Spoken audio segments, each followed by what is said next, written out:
Boa noite, Felipe. Jéssica Mendes, para Flamengo TV. Muito se fala em superação quando o Palmeiras ganha em condições adversas. Hoje, dadas as nossas circunstâncias, desfalques, lesão de Gerson, você acredita que hoje foi o nosso jogo da superação? Bom, Tá bem? Tá bem? Alô, alô, alô. Caramba. Também, mas não. Eu vejo que foi um jogo muito disputado. Líder e vice-líder do campeonato. Os dois maiores elencos, né, do país, como eu disse antes. Talvez o clássico do futebol brasileiro, clássico moderno do futebol brasileiro. E o Palmeiras, ele te leva num terreno onde te impede um pouco a tua forma de jogar, leva você até onde ele quer na forma de defender, né? Então, sabíamos disso, sabíamos da força que eles têm, tanto na fase defensiva como na fase ofensiva. Mas o time não abdicou nenhum momento de jogar, tentou jogar em todos os aspectos, tanto saídas curtas, médias, longas. E, claro, o Palmeiras tem um grande elenco e muitas delas conseguiu impedir, mas fomos mais determinantes nas áreas, criamos chances, tivemos controle no segundo tempo, fizemos levamos o jogo onde a gente queria e a partir do gol, claro, aí realmente foi superação, jogadores que já estavam mais cansados, né, mas mesmo assim correram até o final e as trocas depois potencializaram a equipe, todas elas melhoraram a equipe e hoje é uma vitória maiúscula da equipe. Então eu gostaria de ressaltar isso aí. Os jogadores foram esse espírito de equipe prevaleceu. Felipe, Bianca Molina, TNT Esportes. A arbitragem tem sido uma pauta constante no cenário aqui do futebol brasileiro, especificamente, inclusive no Campeonato Brasileiro. Nessa rodada já tivemos inúmeros casos e hoje dá para dizer que foi protagonista de alguma forma nesse confronto entre Palmeiras e Flamengo. Queria saber a tua visão em relação aos 2 pênaltis que foram dados na partida. Também queria que tu falasse um pouquinho do fator mental. Como tu trabalhasse isso, pensando que se o Palmeiras vencesse hoje, para muitos, talvez o campeonato ficaria inalcançável, né? Abriria uma vantagem bastante considerável para vocês. Queria saber como é que foi esse teu trabalho antes da bola rolar. Obrigada.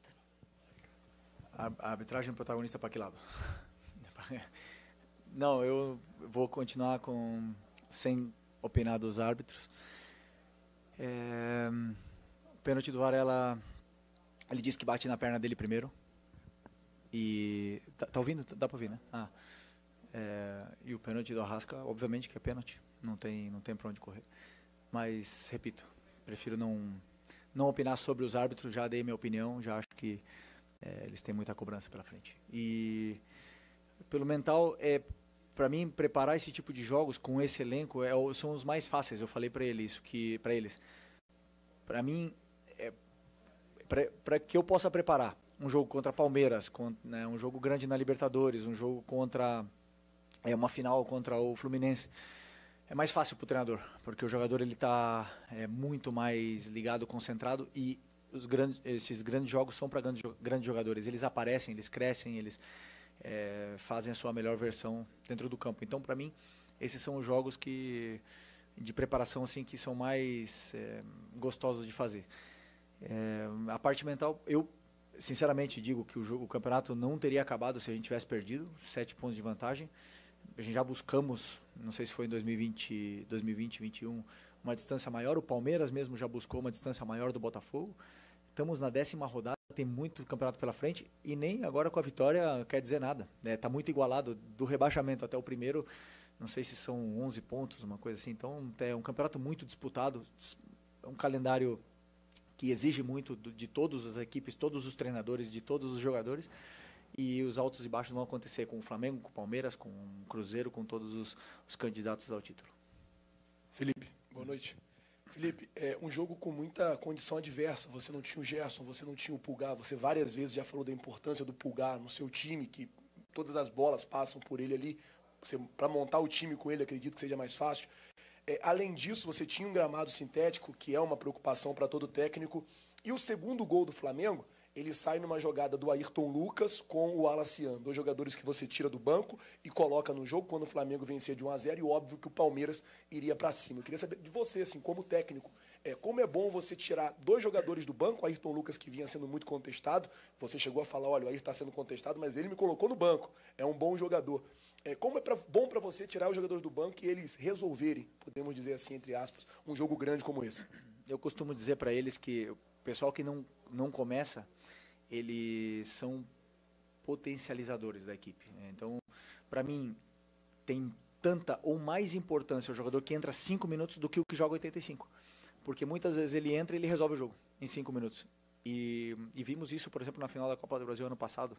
Plata e Bruno entraram no segundo tempo e resolveram o jogo. Então, para mim, as trocas, e muitas das vezes eu penso também nessas trocas, são mais importantes do que o pessoal que começa. Por isso que eu gostaria de enaltecer e falar do fator equipe. Porque a gente sempre fala muito, e vocês fazem muitas perguntas, e justo, né, sobre cada jogador individualmente.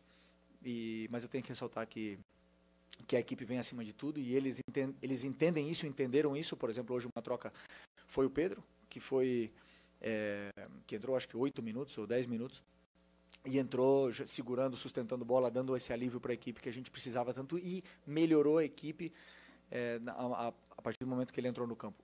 Esses são os jogadores que eu quero no elenco, esses são os jogadores que são diferenciais e, como eu falei, potencializam a equipe. Boa noite, Felipe. Léo José do Coluna do Fla. Com a ausência do Wesley, você precisou colocar o Varela hoje na lateral direita, só que durante boa parte do segundo tempo, o Varela foi colocado de volante, sendo que uma das opções também poderia ser o Léo Ortiz ali, né, na posição. E eu queria saber o porquê que você preferiu optar pelo Varela, obviamente não é uma decisão desse jogo, vem durante a semana, porque preferiu pelo Varela de volante e não o Léo Ortiz. Bom, primeiro, falando individualmente, que jogador o Varela, que jogo que ele fez, que espetáculo ter esse jogador no elenco, né? E um cara muito especial. Depois de tudo que ele passou, o rendimento dele é extraordinário. E como eu falei para vocês nas outras coletivas também, eu penso num jogador em todas as fases, em todos os detalhes. E para mim, o Léo de volante tem qualidade para jogar, principalmente se o time já está esperando mais em bloco baixo e tudo mais. Mas tem detalhes dessa posição que ele não faz tão bem como faz o Varela, como pode até mesmo fazer o Danilo e como tem outros jogadores que fazem. Então, por esse motivo, eu acho que o Varela pode render mais. E mantive a linha de 4, o Danilo podendo jogar na sua posição também, que foi toda a sua carreira na lateral direita, os 2 zagueiros que estavam fazendo uma partida, um jogo sublime. Então, optei por manter isso aí e dar essa dinâmica que o time precisava no meio. E, realmente, o Varela foi muito bem, de volante, muito bem. Já sabia, porque a gente já tinha pensado nessa ideia, ele já tinha treinado, jogou no outro dia alguns minutos ali, sabia que ele poderia render e feliz por ter dado certo. Felipe, boa noite, parabéns pela vitória. Você próprio, na coletiva após a Copa do Brasil, enalteceu a importância deste confronto. Você disse, eu concordo, isso não define o Campeonato Brasileiro, ainda tem muita coisa pela frente, mas não é um jogo qualquer e não foi um adversário qualquer. Queria saber de você o peso que essa vitória tem para a continuidade do trabalho nessa reta final de preparação para uma competição importante. Tem um jogo também decisivo na próxima quarta-feira e para você em especial. Havia muitas críticas, né, por parte da crônica especializada e até de parte da torcida com relação aos últimos resultados, a oscilação da equipe. Queria saber de você o peso que tem uma vitória diante do Palmeiras aqui dentro do Allianz Parque. Bom, a vitória contra um time desse nível, dentro do estádio deles, nesse campo sintético que é muito complicado de jogar, temos que valorizar, porque é uma vitória muito importante. Vale 3 pontos, como valia 3 pontos todos os outros jogos do Campeonato Brasileiro. Eu continuo sendo o mesmo. Eu tenho muito claro aonde eu quero chegar, como eu quero chegar e como fazer para chegar até lá. Então, se vão me criticar, se vão... só penso que que sigam vendo o que está sendo feito. Está sendo como o teu time está jogando, como está propondo, como está chegando até o gol adversário, como está marcando. Dito isso, o resultado não controlo. Não controlo, não vou controlar nunca. O time vai oscilar, vai perder, vai empatar, vai ganhar. Eu continuo sendo o mesmo, com críticas, sem críticas, com elogio. sem elogios. Vou continuar aqui fazendo meu trabalho, como eu sempre falo. O Abel pode ter até empatado em horas de trabalho, mas muito difícil que ele tenha trabalhado mais. Só que mesmo trabalhando tanto, muitas vezes a gente não ganha. Então, a única coisa que eu posso fazer é, se um dia eu sair dessa cadeira aqui, eu vou deitar na minha cama e vou falar, por trabalho não foi, por falta de trabalho não foi. Então, eu trabalho muito para tentar fazer com que os jogadores se sintam confortáveis dentro do campo. E hoje foi uma vitória muito especial, que a gente vai comemorar muito. Quarta-feira tem outra. E aí temos que tentar ganhar outra vez, porque o Flamengo exige isso. Okay? Boa noite, Felipe. Aqui, Cidão Marinho da Litoral News. Na última coletiva eu te perguntei sobre os 2 melhores elencos, e hoje, por mais que você estivesse muito desfalcado, conseguiu achar as soluções para a equipe. Jogadores que jogaram fora da posição e foram muito bem, foi uma grande atuação, parabéns. Você acredita que, por esse jogo, por essa vitória, o Flamengo indo muito bem na segunda etapa, reforça a tese que o Flamengo é o melhor elenco da América, o melhor elenco do Brasil?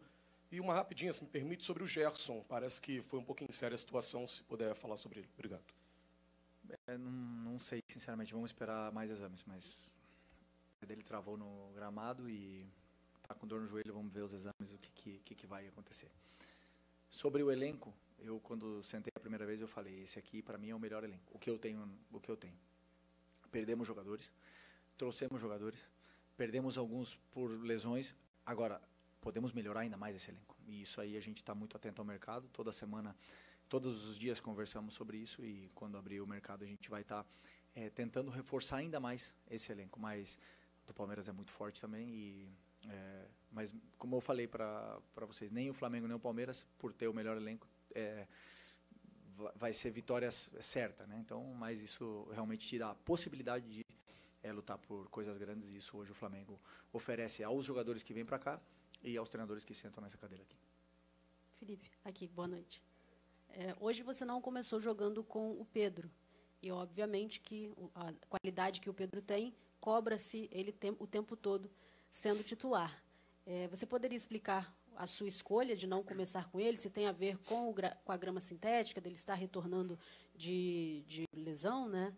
Ou se foi uma opção técnica mesmo? E assim como também eu pergunto da situação do Everton Cebolinha, porque você não tem o costume de fazer as substituições ainda no intervalo. Poucas vezes você fez isso desde que está comandando o Flamengo, e hoje você voltou já com uma substituição, colocando o Michael. Pode explicar também essa escolha de mudar no intervalo? Obrigada. Sim, a escolha do Pedro foi porque, pelo plano de jogo, eu acreditava que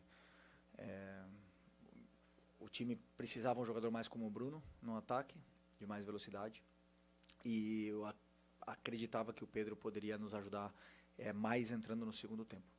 E como eu já falei para vocês, para mim não existe ninguém mais importante do que a equipe, e eles entendem isso, eles entenderam isso, que o Pedro é um jogador espetacular, e hoje entrou e, como eu falei, melhorou e ajudou bastante a equipe, e não tenho dúvida que ele vai continuar evoluindo e melhorando cada vez mais para poder, como eu falo, a hora que o jogador fala no campo e a hora que o campo fala, não tem como segurar um jogador que tem que estar melhor que o outro, né? Então, a partir do momento que esses jogadores, não só o Pedro, senão Pedro, Juninho, Wallace, Bruno, o que tiver melhor falando, vai estar no campo. E isso dependendo também da característica que a equipe precisa para o jogo que a gente vai jogar pela frente. E o do Cebolinha também achamos que, como era um jogo mais de associação, um jogo onde o ponta tinha que entrar mais para receber a bola no pé, optamos por começar com o Cebolinha. Ele não se sentiu muito bem fisicamente durante o jogo,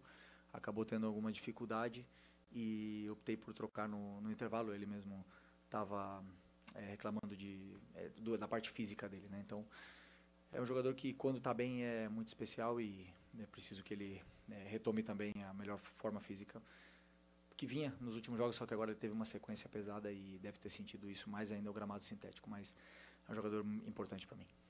Felipe, aqui, Raí Monteiro, Jovem Pan. Queria te perguntar sobre um aspecto específico do jogo. duelo de pressão e saída para o jogo, né? O Palmeiras é um time que pressiona, sufoca muito, tem um jogo de encaixes muito definidos, né? E o Flamengo sempre tenta trabalhar desde a saída, também é um time que sufoca muito. Recentemente até o Guardiola disse que um dos aspectos que na visão dele mais evoluiu no futebol atual é a pressão na saída de bola. Existem muitas variações nesse sentido. Queria te ouvir um pouco sobre esse aspecto, porque no primeiro tempo o Flamengo teve muita dificuldade na saída e no segundo conseguiu encontrar um pouco mais de espaço. Houve alguma mudança, algum ajuste nesse sentido? Obrigado. Não, na minha visão, tem que rever o jogo, tá? Mas na minha visão, claro, tiro de meta, eles encaixaram, e você, claro, quando encaixa, muitas das vezes a solução não é uma saída curta, mas com a bola rolando, eles não encaixavam. Eles optaram por uma marcação individual no Arrascaeta, e a gente tinha um homem livre, tanto o nosso zagueiro, o Léo, muitas das vezes tinha espaço e tempo para conduzir a bola, como um dos nossos volantes também estavam muitas vezes com tempo para poder jogar. Só que depois progredir a jogada com esses encaixes é muito complicado. Por isso que eu falei que o Palmeiras ele te leva para um terreno, muitas vezes é como se fosse uma armadilha, né? Abre um meio para você jogar ali e o contra-ataque deles é muito forte. Então, tivemos dificuldade em progredir a jogada, não na saída de bola, na minha visão, mas eu tenho que rever o jogo. No segundo tempo, tivemos um pouco mais de paciência com a bola, verticalizamos um pouco menos e isso deu mais tempo ainda para os jogadores determinantes, como o Arrasca, como o Luiz, o próprio Bruno jogou mais e aí conseguimos ter mais o controle do jogo. Então, principalmente depois da entrada do Danilo e do Varela, também melhorou ainda mais essa posse, até fazer o gol, e depois do gol já realmente o time já optou por tentar defender um pouco mais o resultado. Felipe, tudo bem? Boa noite. Gabriel Alfa, canal Paparazzo, Rubro Negro, Revista Placar. Parabéns pela vitória. Felipe, eu queria te perguntar sobre o Ayrton Lucas, a importância do gol para o Ayrton Lucas, um jogador que hoje entrou numa posição diferente, né? Não entrou na lateral, entrou um pouco mais avançado. Qual a importância para um jogador que você conhece tão bem, que já dividiu vestiário, de fazer um gol desse? E já aproveitando que eu falei do lateral, quero saber se você conta com o Matias Vinha, pelo menos para o banco de reservas, quarta-feira contra o Tátira. Obrigado. Primeiro, falando do Vinha, está muito perto de voltar, vem treinando com a equipe nos últimos dias. É um jogador destemido, um jogador que tem muita personalidade, muita força de vontade, e eu acredito que ele vai demorar pouco tempo para voltar. Antes do Ayrton Lucas, vamos falar do Alexandro. O jogo que ele fez, espero que ele seja enaltecido pelo jogo completo que esse lateral performou hoje aqui. Uma verdadeira aula de um lateral esquerdo, que é bonito de ver. E o Ayrton entrou na ponta, e muito bem também. Entrou muito bem, porque ele é um jogador muito rápido, perigoso, e como a gente já estava em bloco baixo, ele tanto ajudava a defender, como o contra-ataque dele era muito poderoso, e assim foi, né? Então, como eu falei antes, são jogadores que entraram para potencializar a equipe, e no caso do Ayrton, para mim é importante porque assim, ele vinha fazendo bons jogos, muitas vezes até foi elogiado por vocês, mas às vezes é o jogador que está no alvo, né? Quando não faz um grande jogo, ou quando a equipe tem uma oscilação, ele é o primeiro a ser cobrado, então é importante para ele também esse gol a nível individual. Mas, como eu repito, como antes, para mim, a equipe está acima de tudo, e eles entenderam bem esse recado. Obrigado.